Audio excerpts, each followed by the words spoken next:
Hi guys, this is my third video on the 408 401k thing. And the last video, remember that we saw something about risk assessment. It is you have to do it. It's not good. It's not easy. We don't like to make this type of analysis, but use whatever tools you have. If you have this project management training, they give you good tools, and then you have to simulate, because this is not there's not something exact, and you're gonna have to use a lot of statistical analysis, but eventually you have to use your common sense and to establish your limits and everything, and then you're going to put together, you're going to put face to face your risk situation with your portfolio. And when you do this, I told you that many times you will find out that your ideal portfolio is more than 100% in the S&P 500 index. We are restricting ourselves to the suggestions of Warren Buffett, so our investment is only T-bills and S&P 500. And then I explain about leverage, right? That nowadays, if you work in Wall Street, the issue of leverage, it is like it's a common language because everybody's aware that there's nothing special, there's nothing holy about using 100% leverage. So, and if the market gives you lets you go down, for less than 100% leverage, or for more than 100% leverage, why not for you to use the ideal leverage? So all investments that Wall Street are doing, and the banks especially, sometimes banks, if you're making an investment to a client, and sometimes this client, he doesn't understand what you're talking about. So you end up just using the 100% leverage because it would be an uphill battle for you to explain to your client that the leverage which is good for him is not 100%. It's hard for you to get this concept, but this is a common concept today in the finance world. Unfortunately, like I said at the time, if you trust the brokers or the advisor, the financial advisors, some of them, they don't know, they will not know what you're talking about if you ask them about leverage. Okay, so, and just something that I forgot that may be good for some people. Hey guys, if you're young, if you're like in the range of 30 years old, and sometimes you're putting your money at the same time that you're putting your money in the 401k, you may be doing some other types of savings, even maybe a Bank of America savings account, because you're trying to save money for the down payment of a house. Uh, you better understand better 401k, because I have already read stuff, and even once in a seminar that I went, this guy made a whole presentation showing that you should be better off putting more money in your 401k. Like if you plan to buy a house in suppose in 5 years or 6, 7 years, sometimes it's much better that you put this whole money in the 401k. And then when you need it for the down payment, you withdraw. And the guy, he showed that even if you have to pay the penalty, many times you'll be better off if you put your money in the 401k than if you put in another type of investment. And besides, if you take a look on the rules and the 401k rules, they change all the time. So that's why I don't want to tell you this way or that way. But you can have, like, if you're withdrawing the money for the down payment of a house, you may be able to make a loan from yourself without, a huge loan. Because of course you can loan for your 401k, but you have limitations. And in this case, you can loan, maybe you can even loan 80% of your balance without paying any penalty. And this, may end up being much better than other types of investments. All right, so it's just this aside that I remember now. But now that you know a little bit of leverage, and I'm gonna tell you what are the options, in the post what's his name, Warren Buffett's era that we live, how the market is going, how the industry is going, and what you should take into account to see where you're going to put your money. I'm talking about S&P 500, but you will find that you have many different, say, hues, many different details on how you would be investing in the S&P 500 index. And in order to do this, I have to to explain to you what is called three things. What is a beta return, what is alpha return, and what is the beta factor. It's good because it's going to be good for our analysis here. And besides, if you have, if you're going to get in investment or any type of discussion about that, it won't take too long for somebody to start discussing about alpha and beta. For example, now you can get to a person and say, well, I found this guy. He's fantastic. He's a genius. You know what? In the last 10 years, he had his return. He has a portfolio which is index is benchmarked on the index, and in the average he's getting about 10% about the index every year. Oh, this is fantastic. So if the guy knows a little bit of finances, then I ask you, but is this alpha or beta? And it makes a whole difference. Okay, so just when I'm talking about those funds and I'm talking about the old hedge funds, they are still around, but they are very ashamed. You see that most of those funds, and even the ones that we have in our choices, in our 401k system, they are what it's called, they are benchmarked on the index. They use the index as a reference. If they are doing well or they are doing bad, it will always compare with the index. There are many other types of portfolios, of course. You may find some hedge funds that there are some that are just contrary. Like, if the index goes well, it should go bad, and if the index goes back, they should go well. And you may also have some portfolios that are totally independent of the index. Not totally, but like, if you have a portfolio that they mess with real estate and gold and I don't know what, and oil, you may have a situation that it moves up and down very, very different than the index moves up and down. But here we're just talking about 401k. I'm sorry about the S&P 500, and the indices that I'll be mentioning. The assumption is that we're talking about funds that follow the index as the benchmark.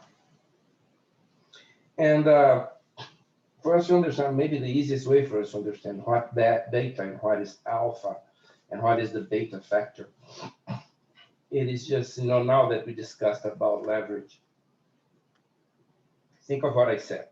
Somebody comes to you and say, hey, this guy is fantastic. In the last 10 years, he showed me his results. He's a stock picker and he knows how to do the thing so well that in the last 10 years, he always got 10% in the average, 10% above the S&P. Now, one thing. As I said, my next question would be, is this alpha or beta?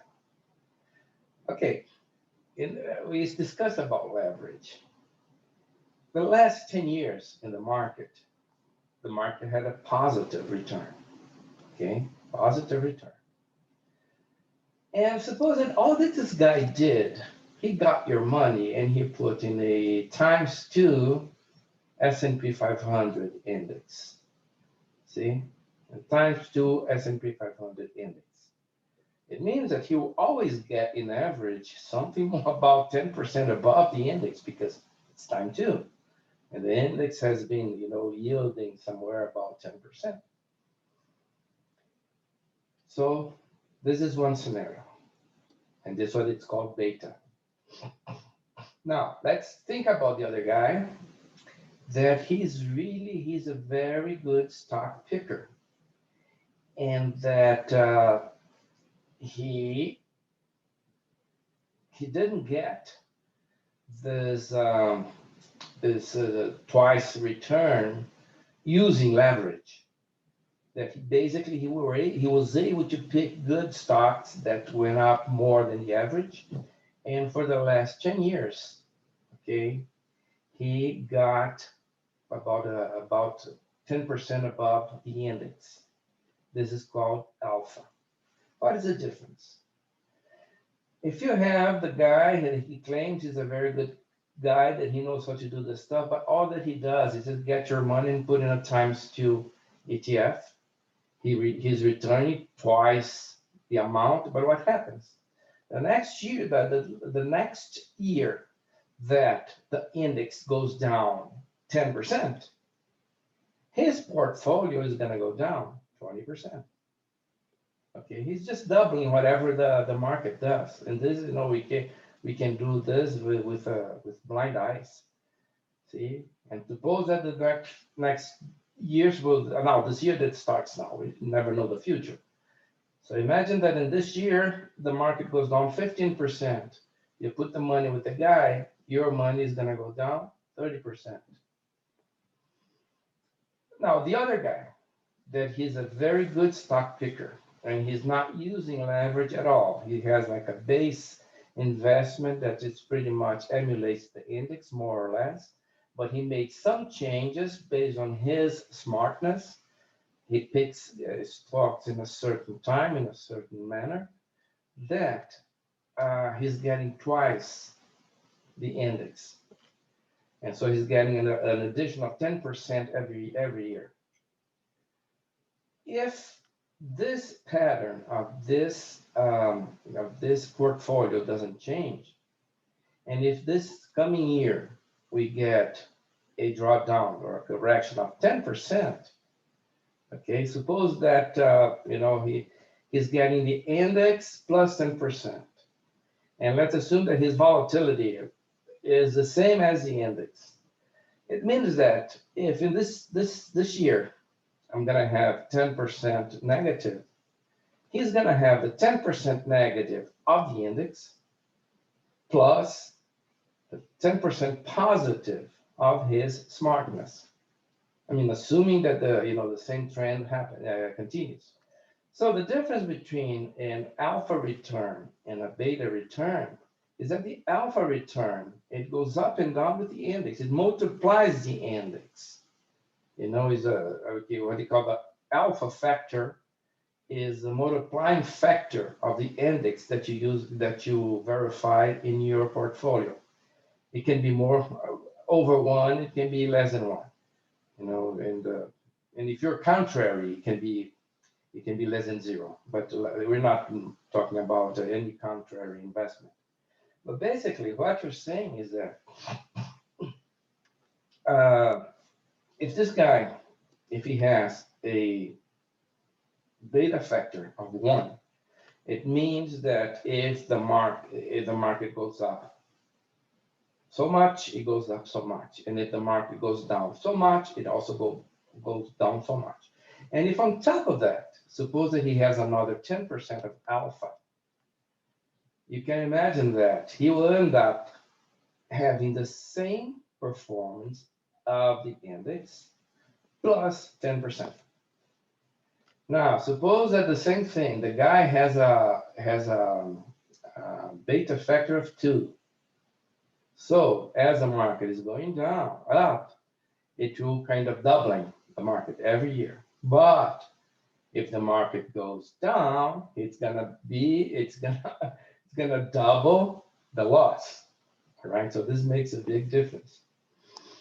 And basically, what Warren Buffett showed is that all these people that they claim that they have a big alpha, all those hedge fund managers, they said, "Oh, I'm so smart that I can give you much more than what the index gives you." And then he found out that actually the alpha that those hedge funds had, they were negative. In other words, they were returning. They had as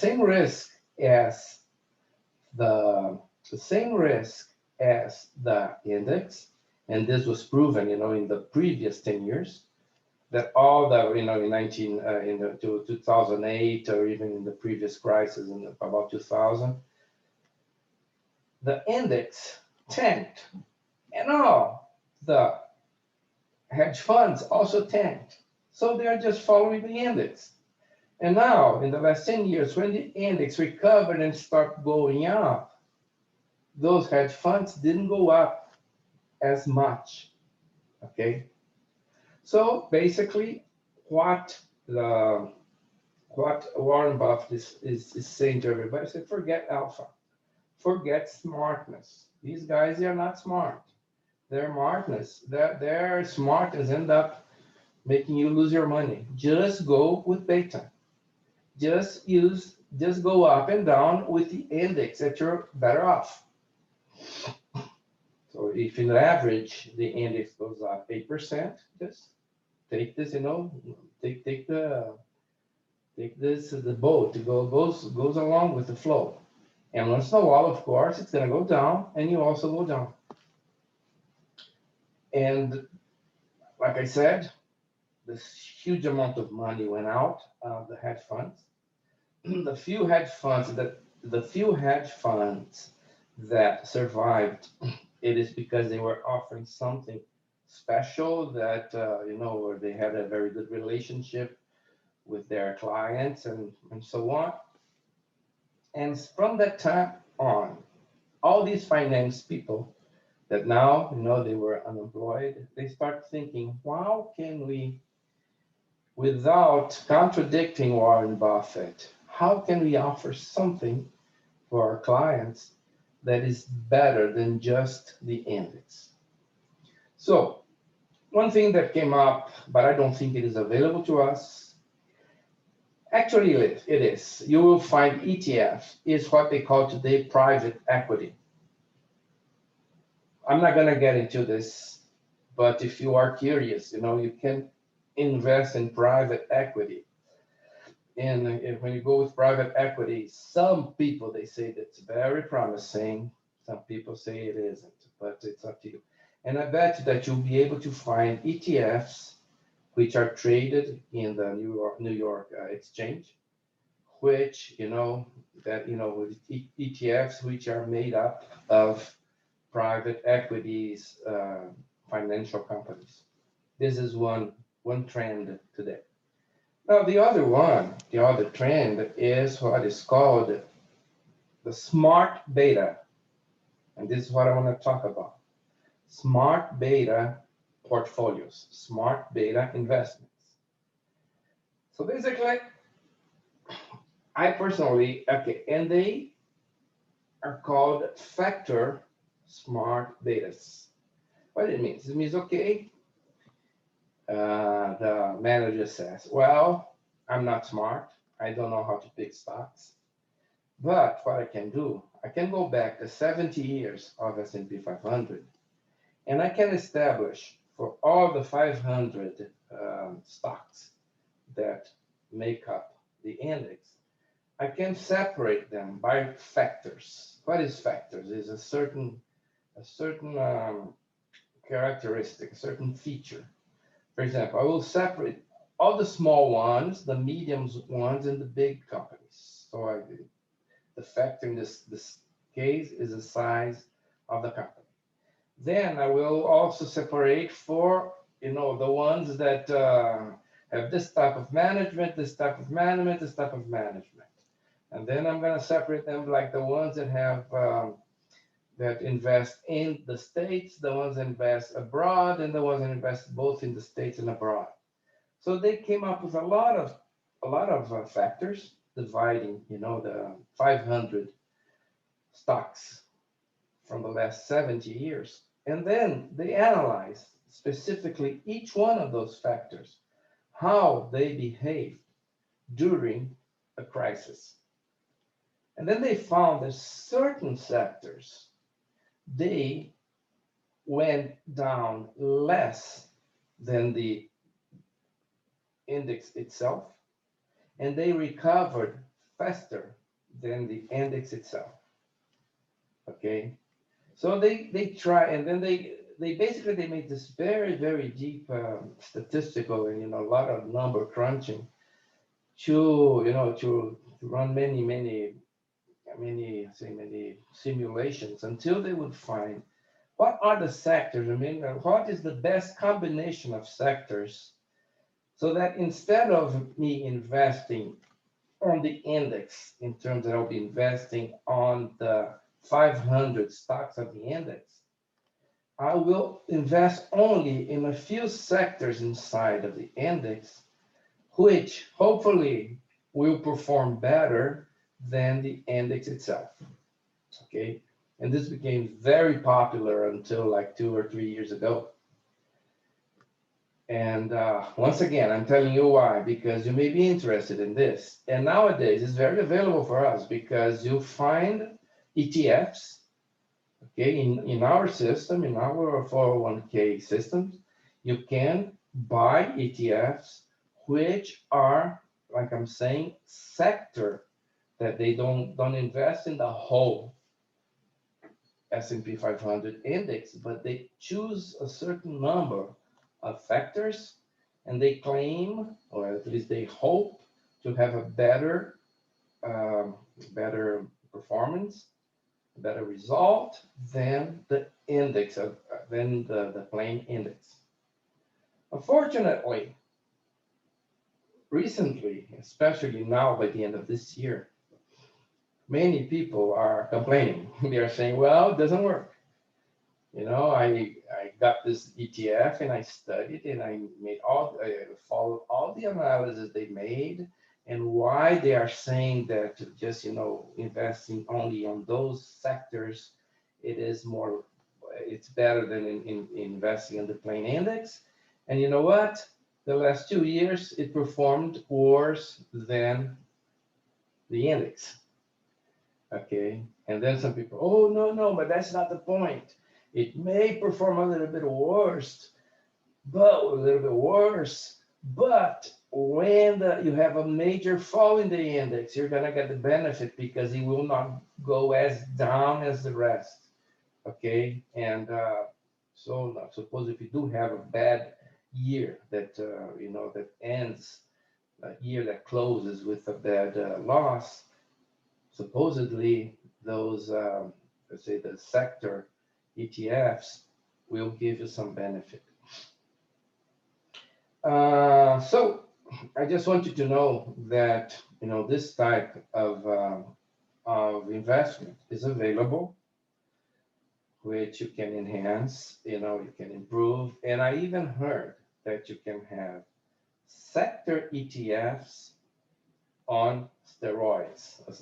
In other words, you can have sector ETFs with a leverage of 2, 3. So you may consider this as an option. And I'm still in the realm of Warren Buffett because I'm not trying to be smart. I'm not trying to pick stocks. I'm still getting into the S&P 500, but I'm trying to be a little bit more sophisticated on how to pick the S&P 500. Okay. Now, the problem that I have, because you guys know that I also, not this year because of the crisis and all, but previously I was working in day trading with algorithmic approach. And And so I'm pretty, pretty familiar with how you create an algorithmic analysis for stocks. And when they told me this, just but when the first glance, I say, hey, I don't think it's gonna work. Why? Because in the last 70 years, in the last 70 years of the um, the last 70 years of the S&P 500, you had 10 major drawdowns. I'm sorry, no, 18, I guess. Uh, yeah, 18 major drawdowns.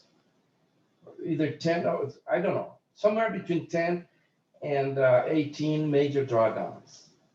It means that when they pick those sectors, those factors, right? They call factors, and they try to see which ones perform better, which ones perform not so bad, and so on. They have 18 statistical points. Okay, like they pick a certain factor, and they will analyze how it behaved on the last 70 years.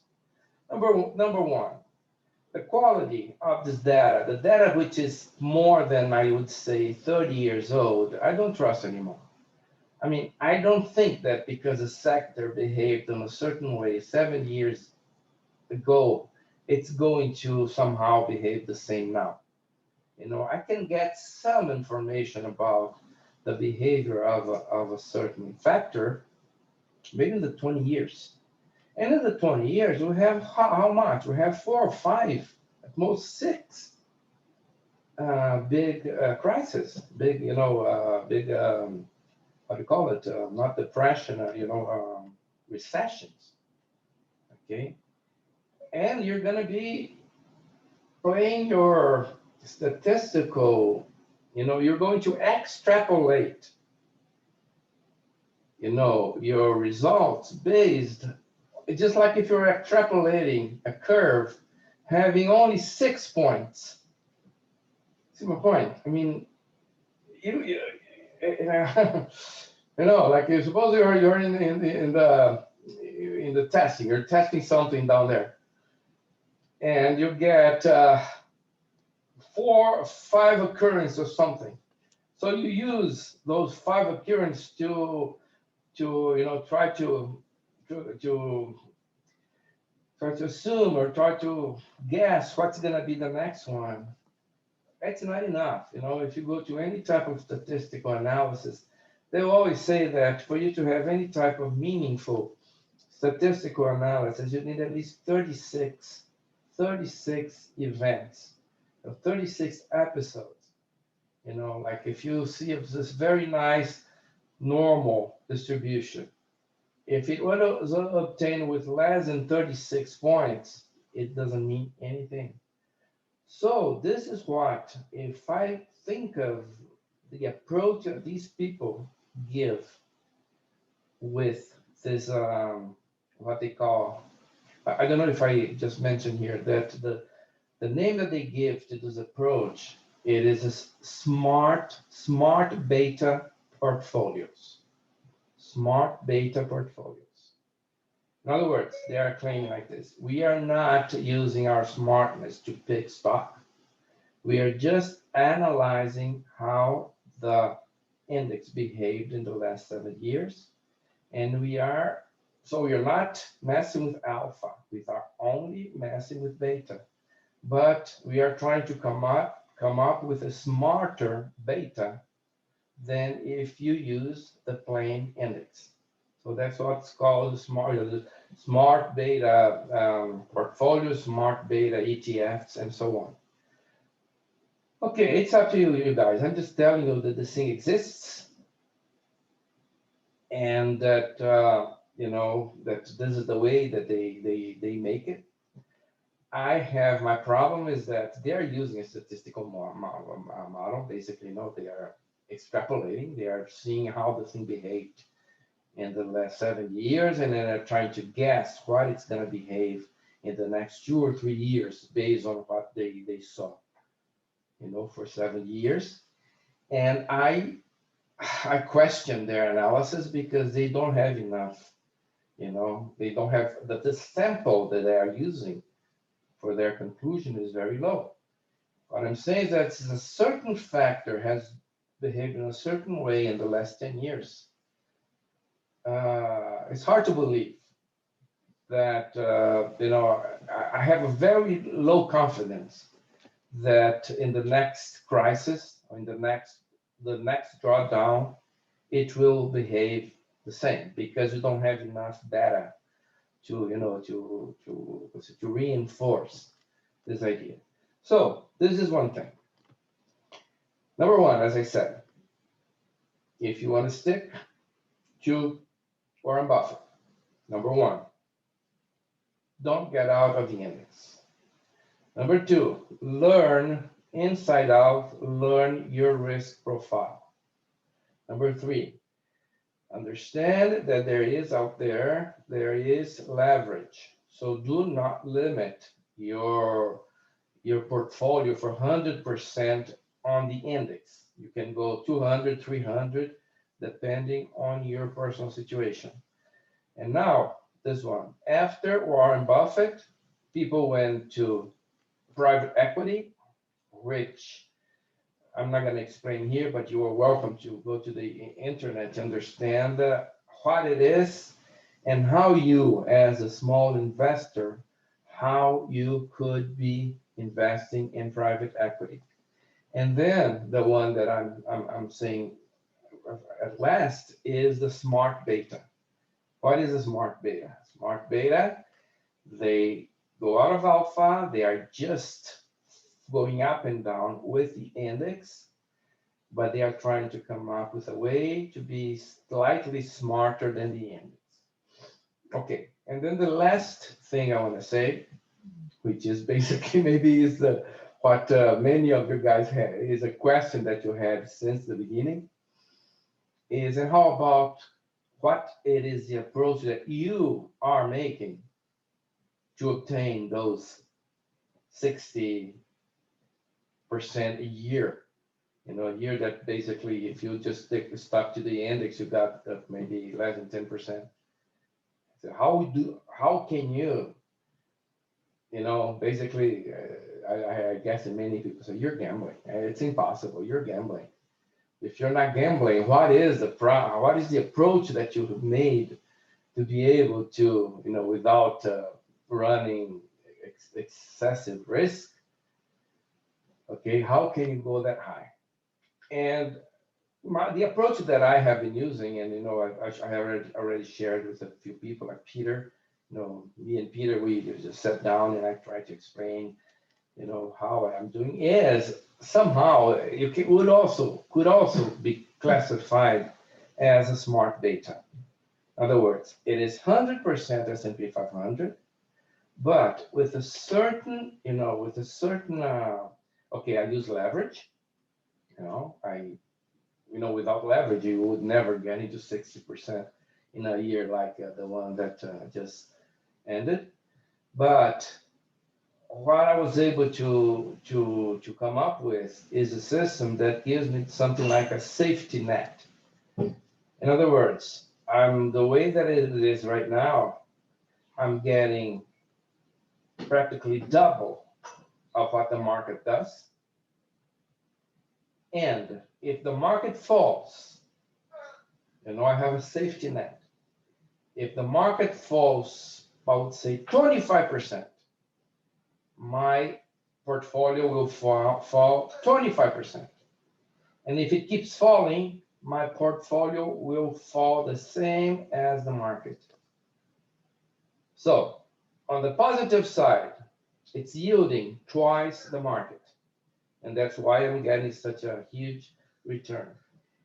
And on the negative side, if it falls a little bit, my portfolio falls more than the market.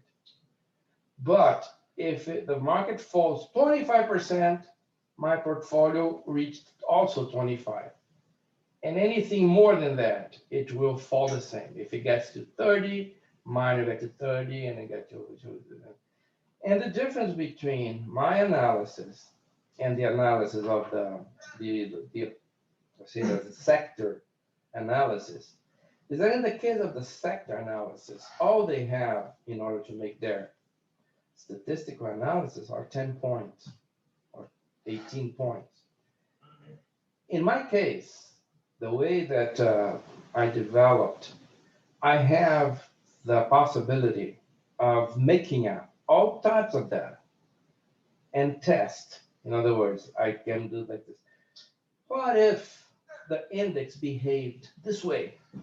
And I run my program and I say how my portfolio would behave. What if the index went down and suddenly went up and then down again?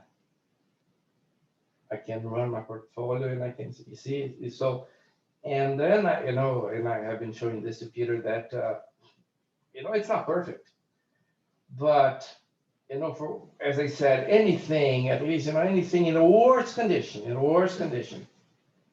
when the market goes down to 30, my portfolio in a worse condition it equals the market, and from that point down, it keeps going the same.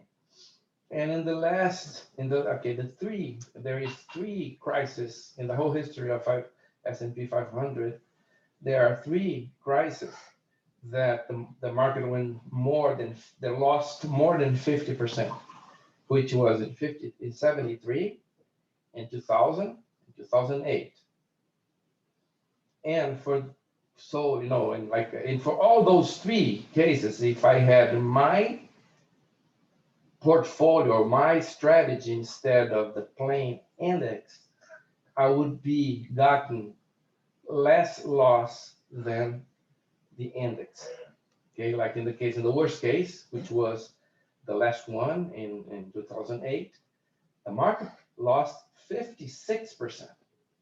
Okay, so basically your $100,000 in your 401k went down to 44,000.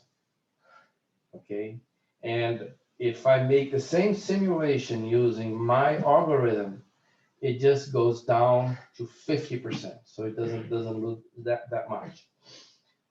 But it is not. I'm saying I know it's something that is good for my own consumption, or maybe if somebody wants to learn how to do it, and I can maybe if you guys okay from now on. I think that's basically what I want to share. And from now on, if you are curious for more information, I'll be glad to talk, because with this approach, I sent this approach to a number of people in the field, and some guys they